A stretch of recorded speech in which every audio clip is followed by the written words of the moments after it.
a struggle that is similar to everybody within the school system and trying to fit it into what we have on the reality on ground in the country. You would tend to understand that a lot of us must have gotten into school wanting to be in a particular course because we were assured that when you graduate, things will be a lot better because you are in a particular discipline as against, being in another discipline. But the truth is, the way that life is now, everybody stands equal opportunity when you have the right information. So we've been able to move from that story of you need to be in a particular discipline, which was a system designed during the Industrial Revolution more than 30 decades ago, whereby people were trained to fit in a particular industry because that was what was in vogue then. So these days you see a lot of people even wanting to be content creators, people wanting to be YouTubers, that we even earn so much more money than, or some of us are in the medical profession. But the most important thing for all of us is we need to really understand that being successful financially has one principle. Being successful as a student has one principle. Being successful as an entrepreneur has one principle. So it depends on which area you want to focus on. Success is success. You must follow the building blocks as it goes. Because if you skip one step, then you may have to start afresh. And in the present day and age, the reality is that a lot of people have done most of all these things. So there is no need reinventing the wheel. You've done the right thing by seeking out people who have tried a few things in the past that could really take you to your direction faster. So no need of inventing the wheel. And this is what we as students couldn't even get when we were in school, because we had to now dig out all the solutions to our problem from a scratch. And we are more than willing, to continue to offer this same opportunity to students whenever we are called upon. So let's start the show proper. My name is Nnamdi. He has introduced me, and he's listed a bunch of things that we've done, and we've only been able to do that within 5 years. So Amazing Physiotherapy, just like he said, started because of the frustration I had as a student. And one of the frustrations I had as a student was I got into a profession that everybody wanted to leave. Maybe because University of Medical Sciences Ondo State got a promise of a DPT.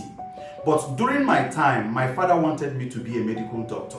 But the truth is, I am not the very smart student that could score 250, 240 something in JAM. In my first JAM, I even got 198.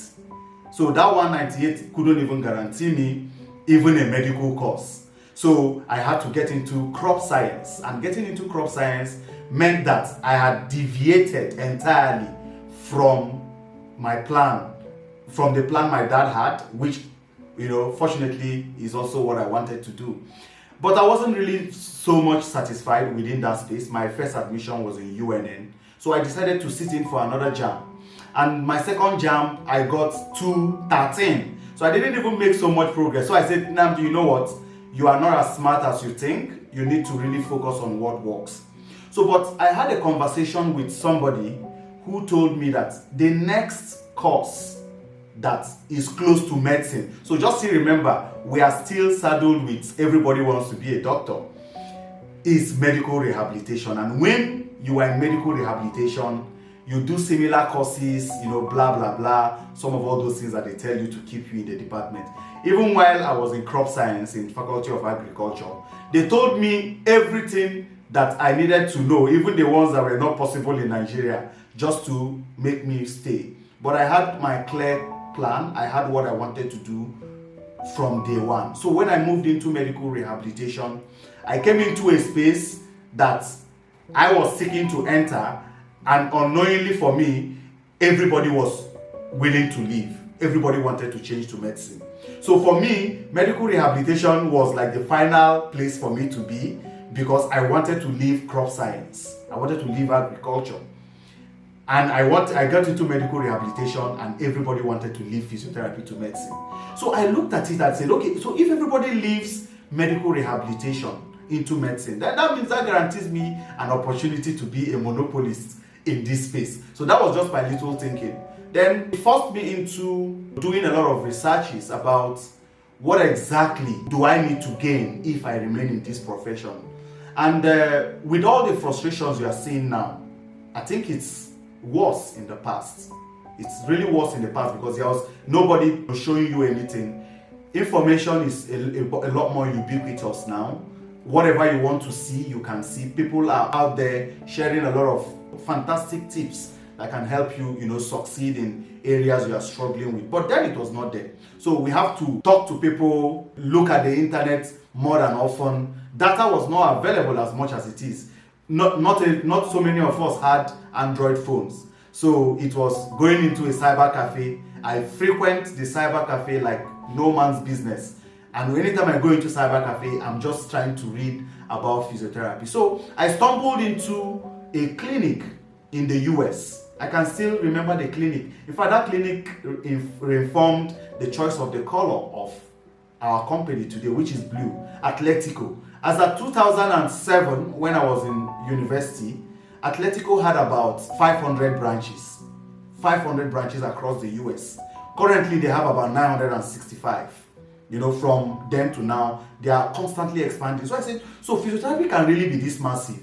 Atletico is just one company. You have other companies. Then, and in Nigeria, that had a population almost close to United States, and that has people in this country traveling to United States to access medical care without even having a private physiotherapy clinic that someone could admire.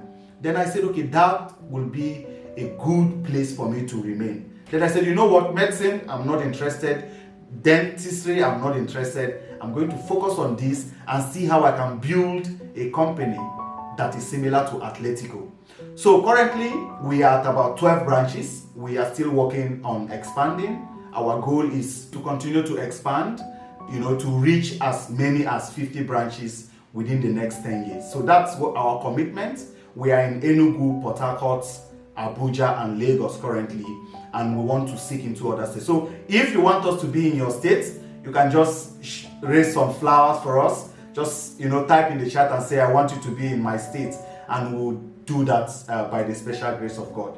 So in my village, there used to be one boy like that. He had a friend, and there is this old man that stays in the mountain. So this old man is counted to be one of the most intellectually endowed man, an old man. He had a lot of wisdom. So this young boy said they were going to trick him. And they went to him in his place of relaxation, and they said, Baba, they had a bed in their hand. The young boys had a bed in their hand. And they said to themselves, if we go to this old man, we'll ask him if the bed that is in our hand, whether it is alive or dead. And if the old man says it's alive, we'll press the head of the bed and the bed will die. But if they say the bed is dead, we'll leave the bed to fly. They just wanted to discredit the intellectual prowess and the wisdom of the old man. But unfortunately for them, when they got to the old man and they asked the old man, the bed we are holding in our hand, is it alive or dead? To their greatest astonishment, the old man said, the bed is in your hand.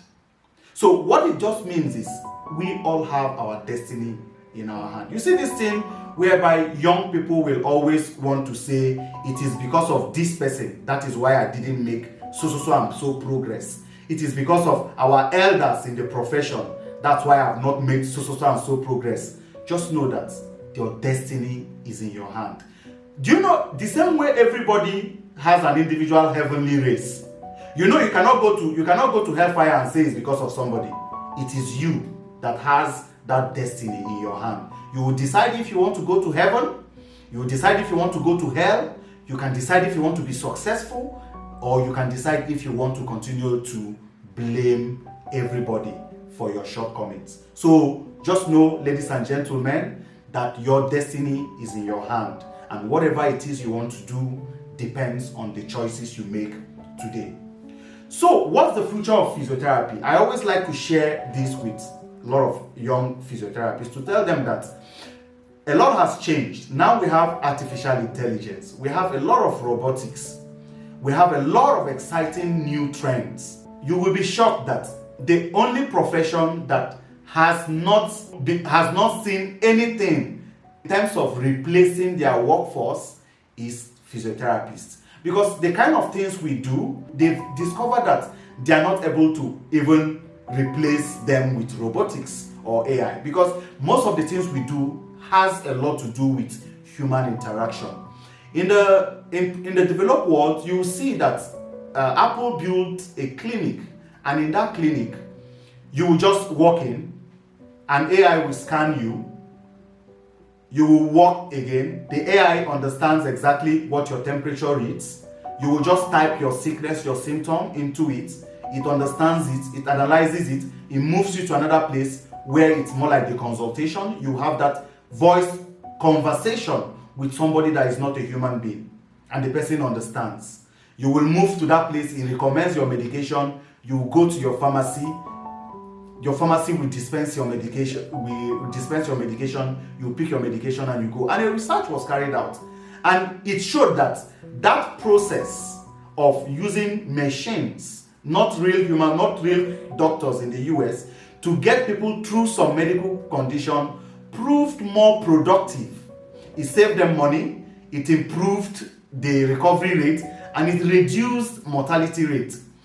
You will be shocked to hear that the third cause of death in the United States is physician's mistake, doctor's mistake. You will be shocked to hear that. So they have cancer, they have other cardiovascular diseases.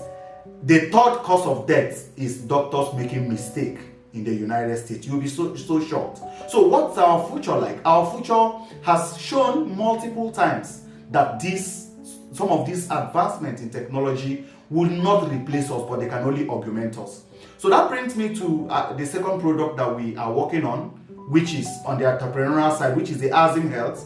The Azim Health just works like an Uber whereby an on-demand physiotherapist is requested in any location he is within Nigeria or even outside to see someone who cannot travel the long distance to go and seek physiotherapy care in their office. And it also leverages artificial intelligence. So the artificial intelligence component of it is, if there are exercise prescriptions that were sent to you now by the doctor, you cannot select that. You will be able to do those exercises with your front-facing camera of your phone. It will analyze the effectiveness of the exercise. It will tell you if you are doing the exercises correctly, and it will also monitor the repetitions you are doing them. After doing that, the doctor, the physiotherapist on the other end should be the one to check whether you are doing those things correctly or not. So you see how no matter how much technology is integrated into physiotherapy, it doesn't replace us. We still stand at the other end to make this happen. So we are safe, and that is what the future holds for us. We are expected to still grow at about 34% in a research I found, till 2024. And the reason is, we are in the age of baby boomers. A lot of people want to be active. People don't exercise like before the way they do now. A lot of old people are living longer, and they want to remain active and fit and enjoy their life. And that tells you that the demand for physiotherapists have always continued to rise and will continue to rise. This is not blaming your lecturers for your predicament, but you taking an active and proactive role to fit yourself into the system that will capture you into the growth and development of the profession. I will tell you something that I shared earlier. I emphasized something around while I was in crop science. We had a lot of people who wanted to change courses, even in medical rehabilitation, and they lost focus. And one of the things that happened to someone who was our class rep then was, he desperately wanted to change into medicine. Not everybody was able to change into medicine though. He desperately wanted to do that, did everything. He will even attend medicine courses instead of physiotherapy courses. Just, they say fake it until you make it. He was doing all of that. He was, praying, doing everything, just making sure that he he didn't leave any stone unturned. But he did something which was not appropriate, which is forgetting about everything within physiotherapy. Now he didn't get medicine rather, but he had struggled so much to even pass his courses in physiotherapy. He didn't only fail medicine, but he also failed out of physiotherapy. Now the last time before we graduated, he told me that he was leaving to zoology. This is something that was never within what he was thinking of.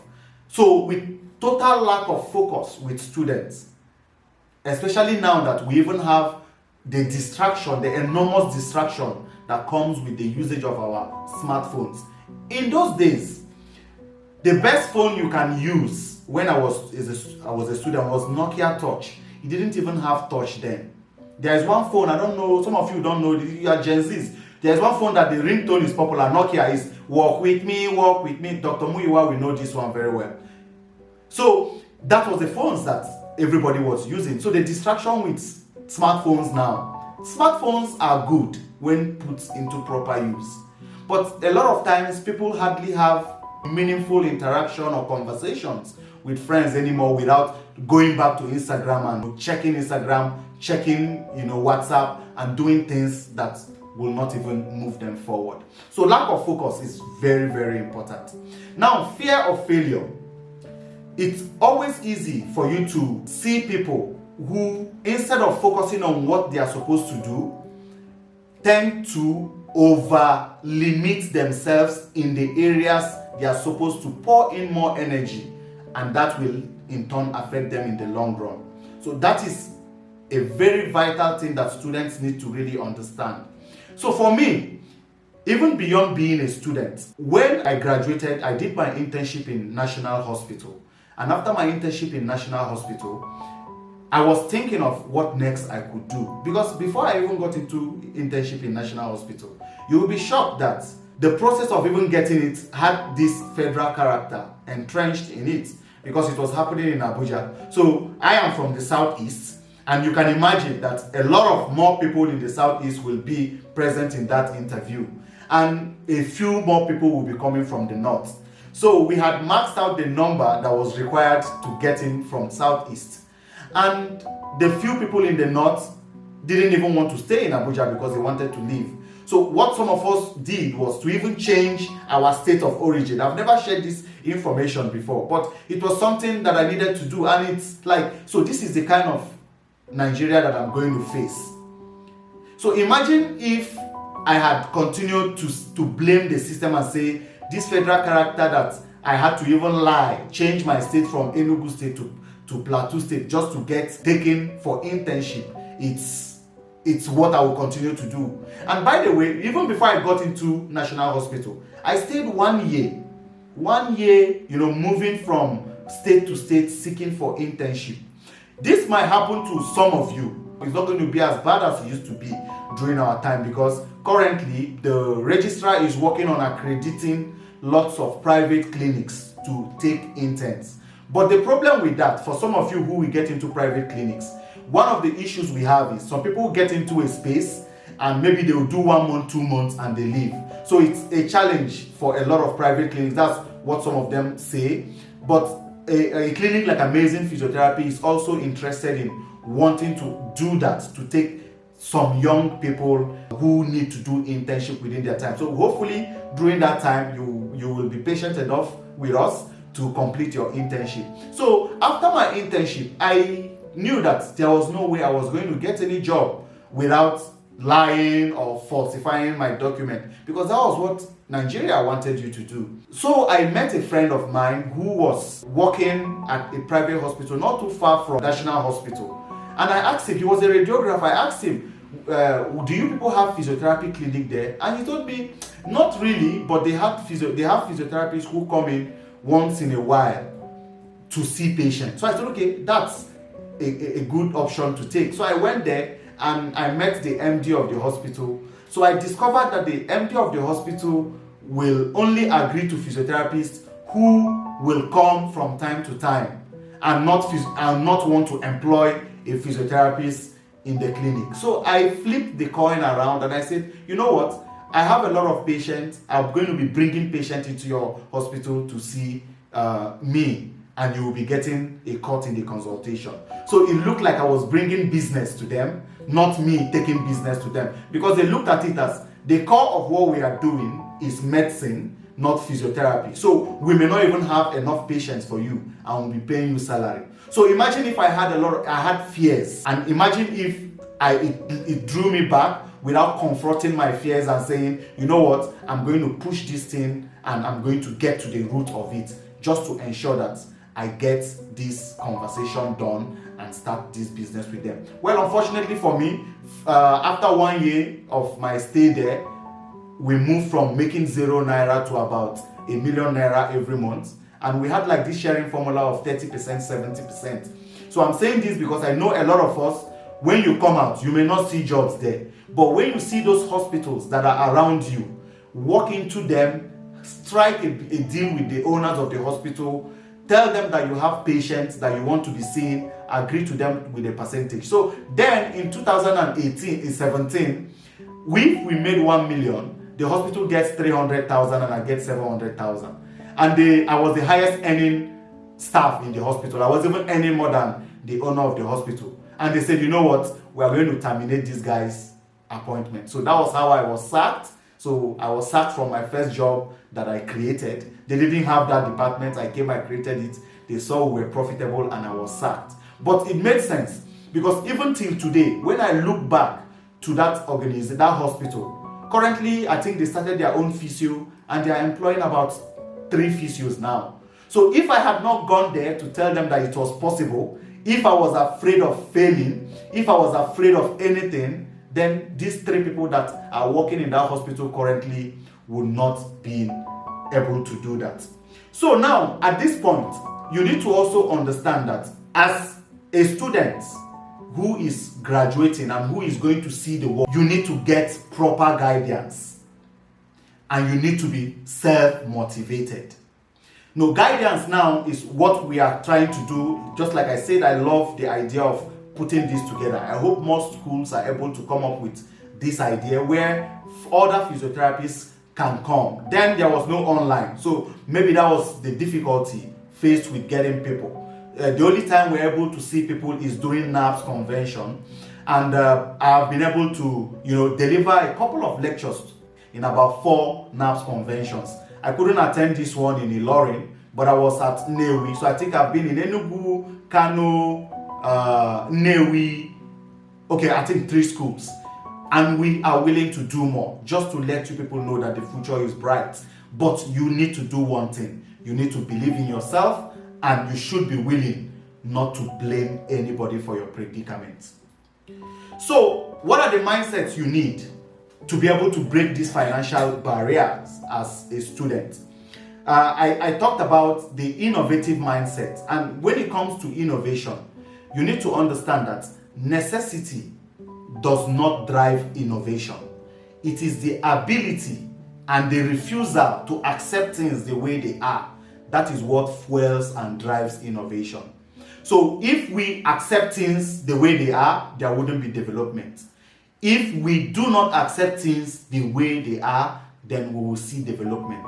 But what we see in our environment usually is people blaming others for their problem. It's not even only you students that will do that when you graduate. I know why I'm saying this. That is the reality. When you come out now, the world will flash you with a very strong, give you a very bad impression of what it is out there, and you might want to be, frustrated. A lot of people will have to travel abroad, but not everybody will be able to do that.